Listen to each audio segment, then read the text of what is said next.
الله الله الله الله. أعوذ بالله من الشيطان الرجيم.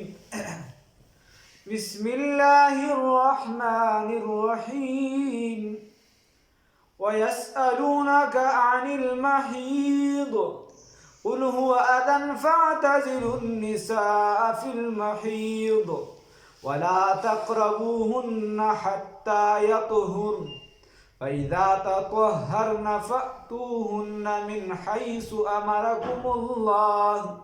إن الله يحب التوابين ويحب المتطهرين. صدقت يا رب العالمين. اللهم صل على سيدنا محمد وعلى آل سيدنا محمد وبارك وسلم. اصل لپاره اشاره کافی ده. ها مخکې رکوع کې چې دی نو هغه بعضې مسایل چې دی دا تیر شوي صحابو ته شکونه و هغې د مسلو تپوس کو د دین په مسلو کې شرم نشته. هغې وجه دا ده چې بیا به په قیامت کې پیټاویږي وال به پې خورې نو خدای پاک چې وي کله د دې نه تپوس وکړي نو تا ته به دا نه وایي چې تا دا کار ولې تا ته د دې کار علم ولې نشته. خدای به درته وایي چې علم فاسألو اهل الذکر ان کنتم لا تعلمون. که ته نه پوهېږې تپوس وکړه. ما خو درته قرآن کې سبا ویلو چې نه پوهېږې بس تپوس به یې د چا نه کړو کیسه ختمه. نو د صحابو څه اشکالاتو د هغې هغه جوابات را روان دي. یو په هغې کې خیز بیماري د زنانو ته چې کومه بیماري راځي د میاشتې دا بیماري چې دی بوډیګانو ته نه راځي هغې ختمه شي. ماشومانو ته چې نابالغه نه وي په ښه بد باندې نه پوهېږي. د نابالغې نه مراد دا نه دی چې یا به د 15 کال وي یا به یا د 14 کال وي. نه هغه بیا زنانه په خپل ځان باندې پوهېږي په ښو بدو باندې چې کومه لکه نن سبا اکثریت چې دی نو داسې وي چې 9 کالو کې یا د 11 کالو کې داسې ډېرې لږ نه ډېره ځکه دا زمانه داسې ده چې څه خو دي د فرعون هغول ګرځي پولیو مولیو ولله وکړي نو بس هغه زمانه داسې ده چې د انسان بدن چې یو ټول خوراکونه ګرمایش واله دي. نو چې په هر څه عمر کې چې دی دا بلوغت ته ورسېد که د 11 کال وي که د 12 کال وي دقه شان کاله کې نو هغه خو د زنانو نه چونکې لږ په بدن حساب سره زر نه غټېږي نو هغه د 14 14 کې هر څوک چې شي بس هغه بیا ځان د حساب دی چې په دې ښه بد باندې پوه شي نو هغه ته د حیض دا بیماري راځي د میاشتې چې کومه بیماري په بوډۍ ته نه راځي او د دې نه کم عمر چې د چایي چې څوک بلوغت ته نه رسېد هغې لم دا بیماري نه راځي. نو لحاظ هغې پې ډېر پوهېږي نو هغې ته پکې د تفصیل ضرورت نشته چې کم پې پوهېږي بس دغه پې سر خلاص کړي. خبره دا ده چې کم بندګانو ته دا راځي نو دا د چا 15 ورځې پس راځي د چا چې دی نو میاشت پس راځي د چا چې دی نو د دې نه ډېره موده پس راځي. خو دا چې کله راشي دا بیماري نو دا یاد وساتئ چې دا به د 3 ورځو نه کمه نه وي دا وینه د دې وینې دا حساب کتاب دی چې دا به د 3 ورځو نه کمه نه وي. که چېرته د 3 ورځو نه کمه د یو جینۍ نه وینه لاړه ده نو دا به بیا بیماري وي او د حیض به نه وي. حیض چې څه ته ویل شي بیماري خو دا حیض چې څه ته وایي او په کوم چې احکامات لاګو کېږي نو دا به بیا نه او اخري حساب یې چې دی دا 10 ورځې دي کم یې چې دي دا 3 دي او اخري چې دي دا 10 دي. ښه د 10 نه به سیوا دا وینه نه ځي 10 ورځو نه سیوا. که د 10 نه سیوا روانه شوه نو بیا به دا چې دی دا حیض به نه وي. په دې مسله پوه شوئ. کم یې چې دي 3 ورځې او سیوا یې چې دي دا 10 ورځې او د دې په منځ کې د صفایې موده چې کومه ده نو 15 ورځې میاشت یا چې دی بیا د بوډیګانو چې دی نو دا حیض نه راځي نو د هغې د وجې 3 میاشتې حساب شوي او دقه شان چې دی نو دغه چې دی داسې ورته د کشرانو چې دی نو د هغې هم نه راځي. خیر دغه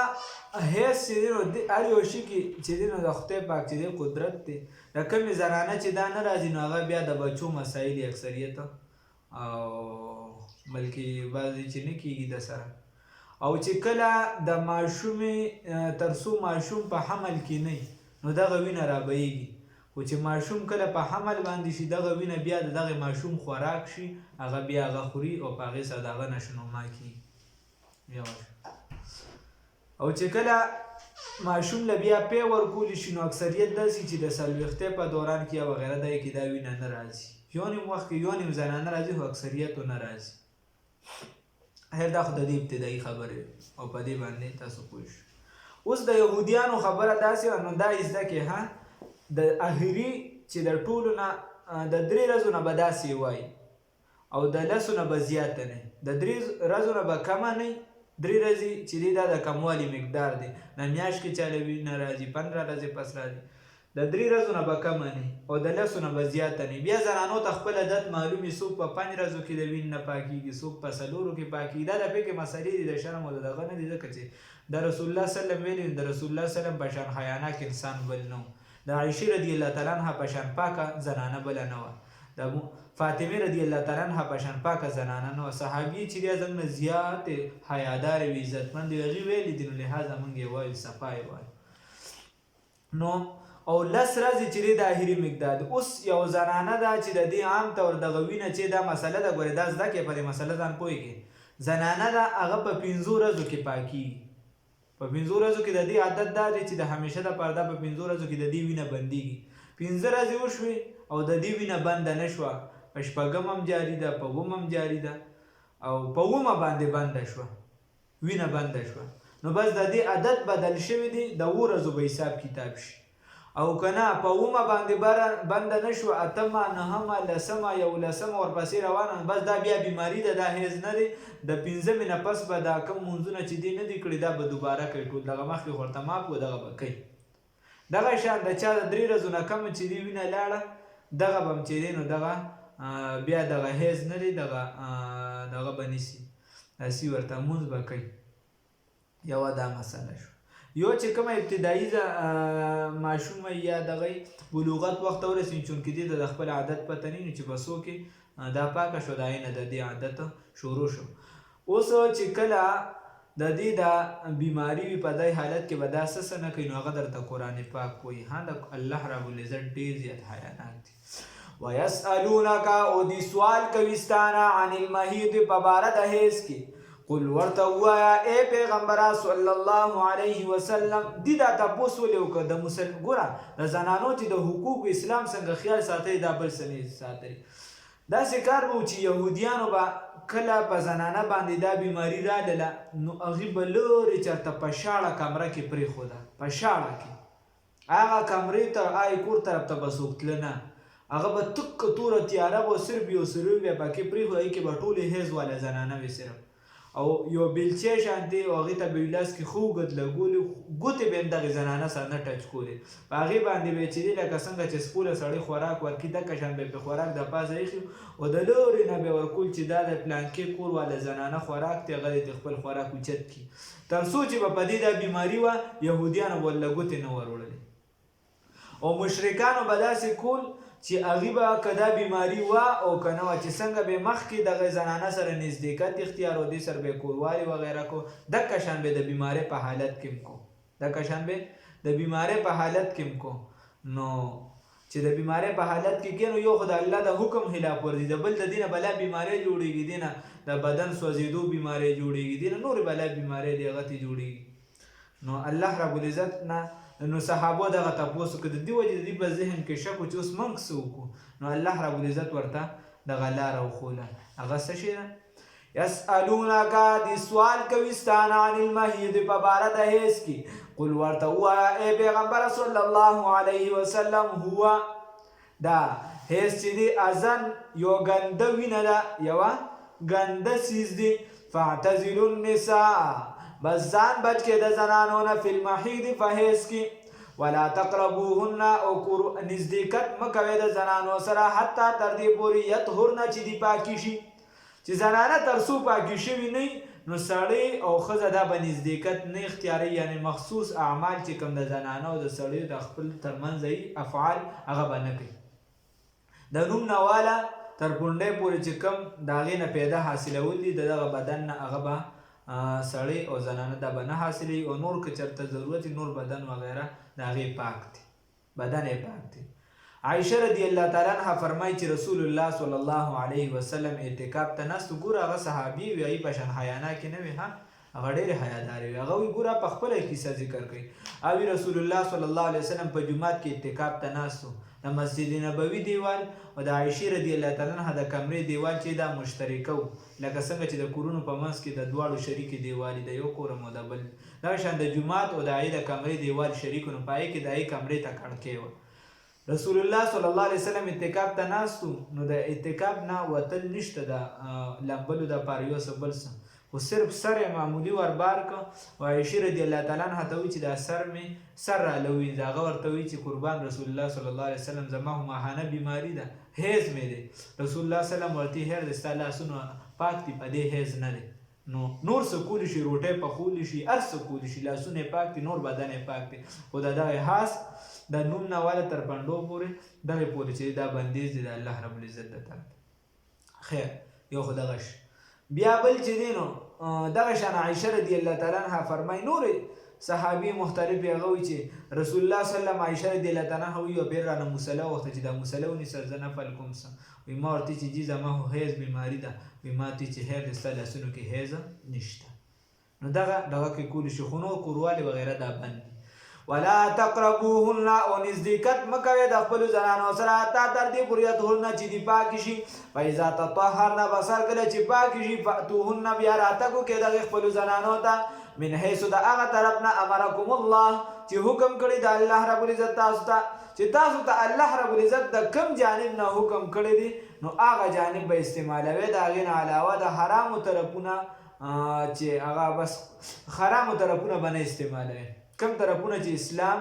جایز کړي دي نو هغه طرف به استعمالوي، د هغې نه به سوا نه استعمالوي. ان الله یقینا الله رب العزت یحب التوابین خوښوي توبه کوونکي و یحب المتطهرین او خوښوي پاکي کوونکي. دا چې دا ګنده وینه ترې روانه او دې کې بیا چې کوم اولاد کېږي هغه له سخت ضرره وي نقصانه وي، نو د دای حالت کې دې ته نزدېکت نه دی پکار. الله چې دی داسې خلک خوښوي چې هغې پاکي کوي او توبه کوونکي که د چا نه مخکې خطا شوي یو څه بل څه یا چې دی لواطت یې کړي نو هغه طرف ته د انسان نه ځي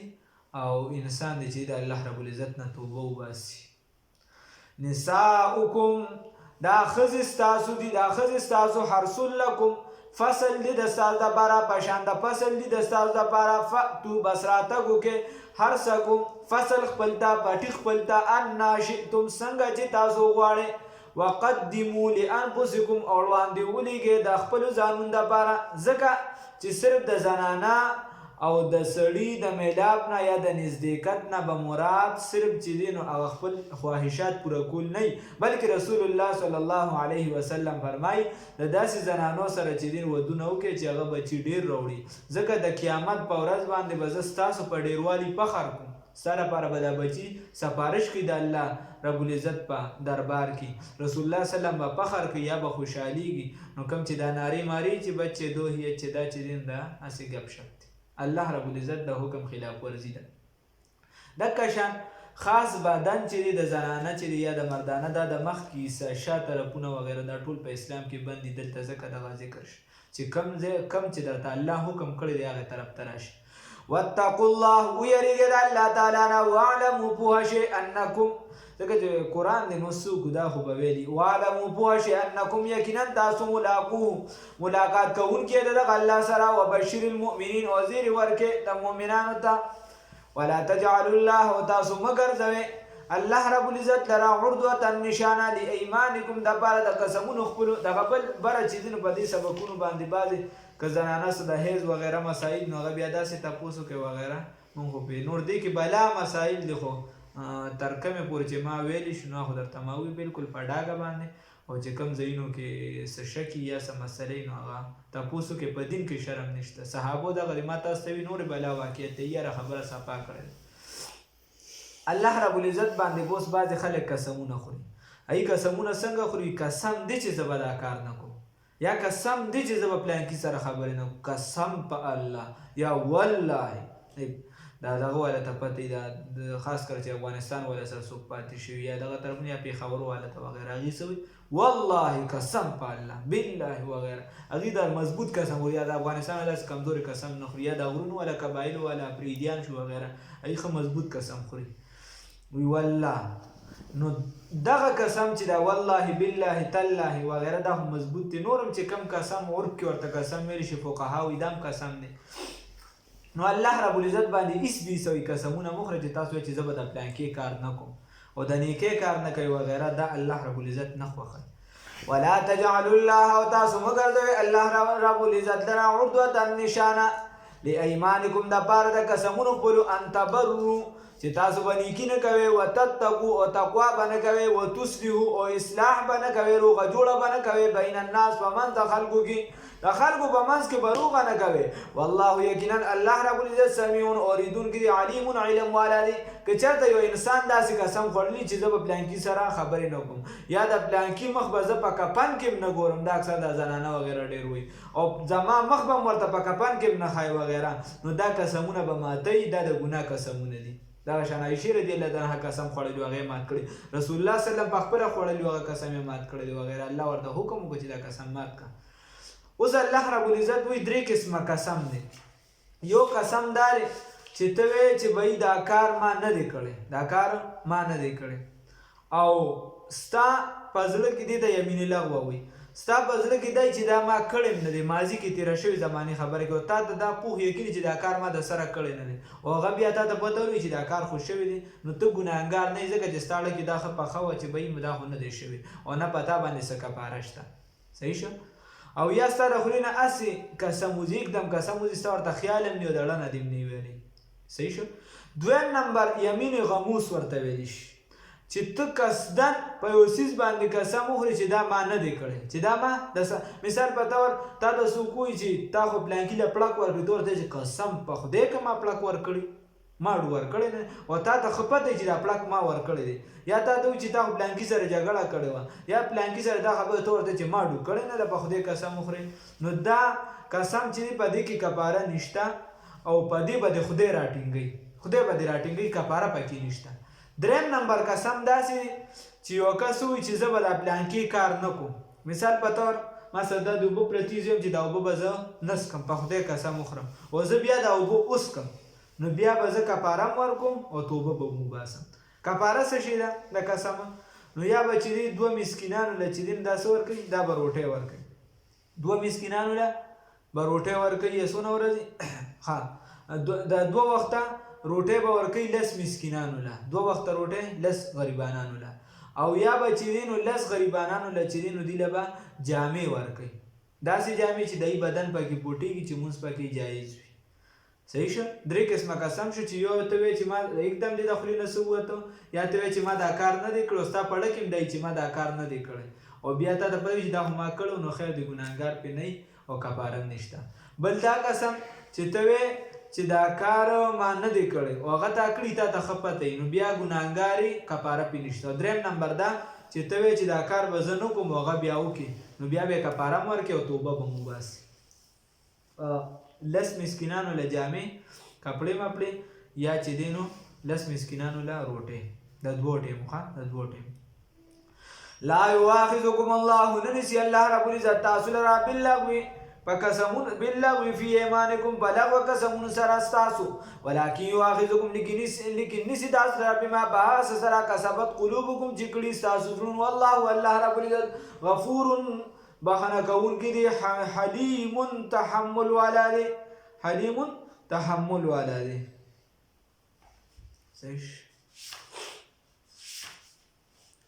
اوس الله رب العزت فرمایي یو بله مسله ده اهمه مسله ده د زنانو متعلق ده.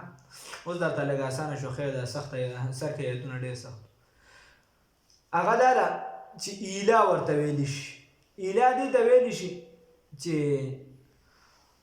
یو کس خپل زنانه ته قسم وخوري پس ورسره شروع کړي یا ته خفه شي یا یو څه زنانه اکثر خبرې نه مني یو څه بل څه دې ورته وایي چې قسم دی چې زه به تا ته 4 میاشتې نه در نږدې کېږم ایله د 4 میاشتو نه کمه نه او یا ورته وایي چې زه به تا ته 15 میاشتې یا ټول عمر نه در نږدې کېږم نو که دې په 4 میاشتو کې دننه ورنږدې شو قسم یې مات شو که قسم هم نه خوري خو ورته چې تا ته زه 4 میاشتې نه در نږدې کېږم نو بیا هم چې دی که 4 میاشتو کې دی ورنږدې نه شو که ورنږدې شو دغه قسم یې مات شو او دی به چې دی کفاره ورکوي او صحیح ده چې ماته کړي، په دې کې ثواب دی، په بل کې ګناه ده چې ماته نه کړي.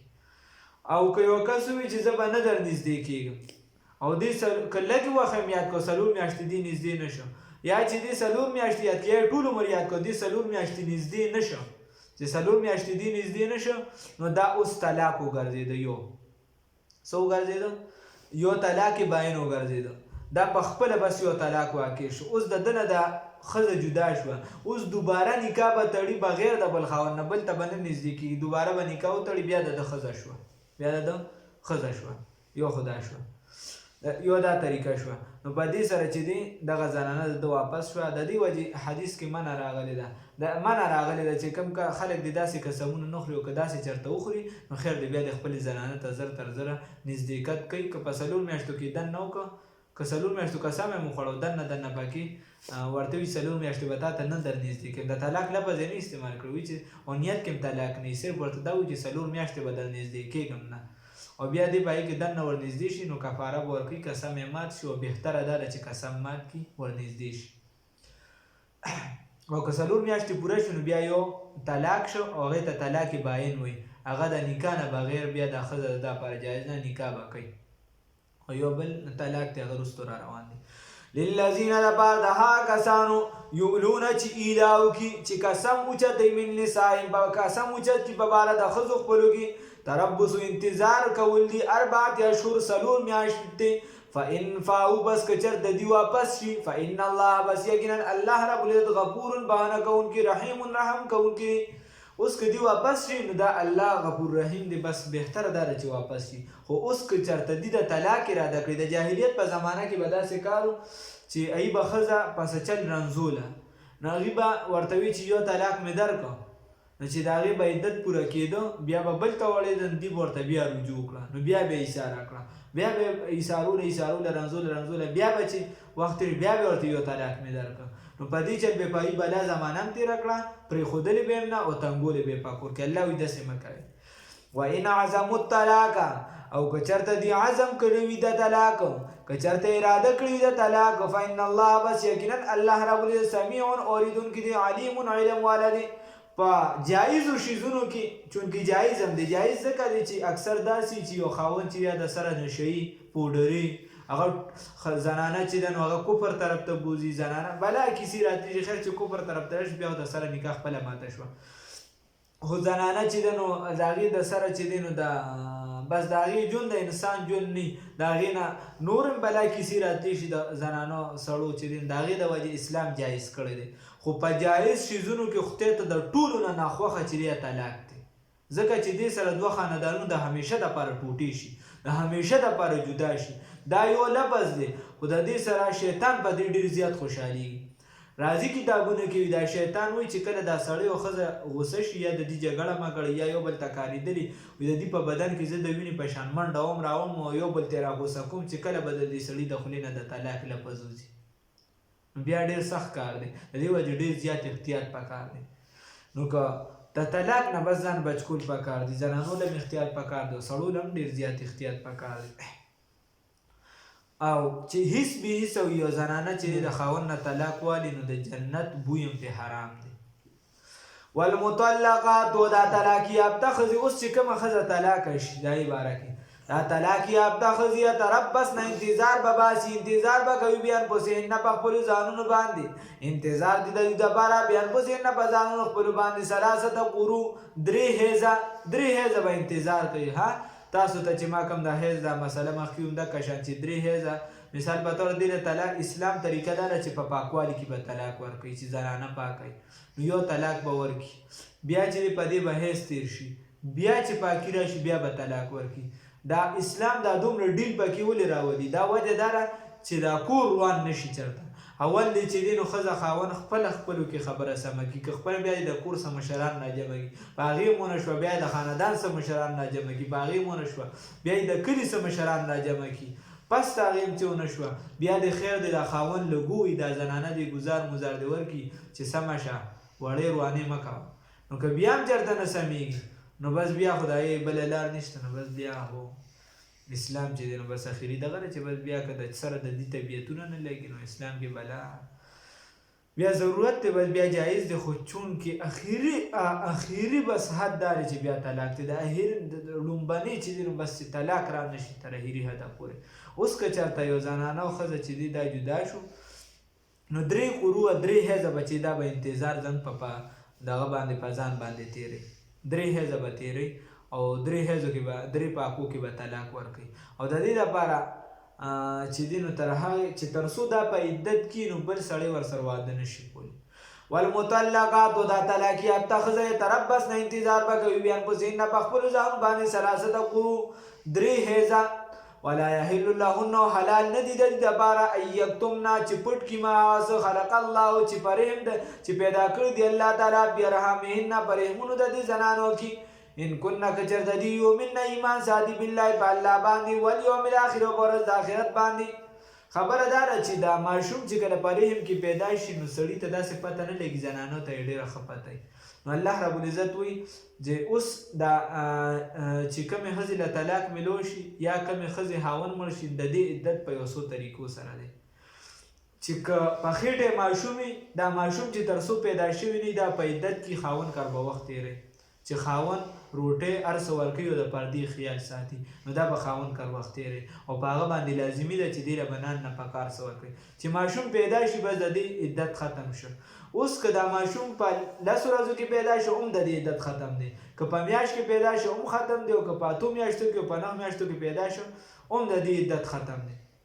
اوس د یو زنانه په خېټه باندې ماشوم نشته نو بیا به چې دی نو دا 3 حیضه تېروي، صحیح شو، بیا به دغې سره د دې ختم شي. دا کمې زنانه حیض نه راځي هغه به د هغې دپاره 3 میاشتې دغه به تېروي. ان كنا کچرته دوی یؤمنن ایمان ساتي بالله په الله باندې والیوم الاخر په الله رب په آخرت باندې وبعولتهن او خل خاوندان وبعولتهن او دا خاوندان د دوی چې په ایثارول د دې حق خو لایق دي، دا خاوندان د دوی دا حق قابل دي خو لایق دي برده په واپس کولو د دي خاوندان چې دي پکار دي له داري چې مثال په طور یو طلاق یې ورکړه بس ورنږدې شه چلو بس معافي ورته وکړه خیر دی بس ګزاره کوه ته په ځان سخته تېروه کله ناکله د سنډل ګزار برداشت کوه ځه او خیر دی بس سختي مه کوه بس په ځان باندې ګزار مزار برداشت کوه. عبدالله ورته اوس نه غاړی بیا څه چل ماماجي دا سختي مختي خو یې کله ناکله به ګزار برداشت کړې نو خبره داسې چې خیر دی په ځان دی الله رب العزت وایي دا سړی دی په ځان سختي تېره کړي خیر دی خو بس دې ورته رجوع کړي چې دا طلاق منځ کې را نشي. وبعولتهن او دا خاوند چې دی دا خاوندان د دې حق هو لایق دي بردهن په واپس کولو د دي فی ذلک په دې طلاق رجعي کې دې کې یو دی طلاق رجعي هغې کې دی چې هغې کې د نکاح ضرورت نه چې دی ورته وایي چې یو طلاق مې درکړه په طلاق الفاظ ډایرکټ ووایي یو خو دی چې قسم وخوري هغې کې طلاق باین هغې کې به نکاح تړي او دې بل کې چې دی نو بس صرف ورته وایي چې بس تا ته مې رجوع کړه ته مې ښه یا چې دی نو نږدې شي وغیره نو بس هغه طلاق هر څه ختم شو. خو چې تر څو 3 شوي نه چې 3 شو بس بیا کیسه ختمه ده بیا د ښځې خپله خوښه د خاوند خپله خوښه ده. نو الله رب العزت وایي چې کوشش وکړئ چې دا رشته ماته نشي دا رشته چې ده نو دی سره خاندانونه جدا کېږي لهذا دا خاوند ورته رجوع کړي. ان ارادو که چېرته دا خاوند اراده لري اصلاح د اصلاح چې دی د سم کور اراده لري د سم ژوند ځکه ماشومان به یو څه به بل څه به او که چېرته دی د دې اراده نه لري نو بیا دې پرېږدي که دی وایي چې دا داسې رنځومه نو بیا داسې نه دي پکار بیا داسې نه دي پکار ځکه د دې ښځو هم حقوق دي څنګه چې د سړو حقوق دي. الله رب العزت فرمایي ولهن او د پاره د دې زنانو حقونه دي مثل الذي په شان د هغې حقونو علیهن چې په دې زنانو باندې دي بالمعروف په ښه طریقې سره. اوس دا سړی خو چې دی نیغ نیغ کېږي دی وایي چې زما په دې ښځه باندې حق دی خو د دې ښځې هم چې دی په سړي باندې حق دی که نه نو الله رب العزت وایي چې ګوره دی د زنانه هم په دې سړي حق دی د دې د حق هم لږ خیال وساته. وللرجال او د سړو دپاره علیهن په دې زنانو باندې درجه ده والله الله رب العزت عزیز غالب دی حکیم حکمت والا دی. د دې سړو دپاره چې دی په دې زنانو باندې چې دی نو یوه درجه زیاته ده ځکه چې دی نګهبانان دي دی خیال ساتي وغیره او دی ولله نن نفقه ورکوي. الله رب العزت دې راله د ښه کور توفیق راکړي الله زموږ دپاره د ټولو کورونو دا منګې خوارې وګرځي.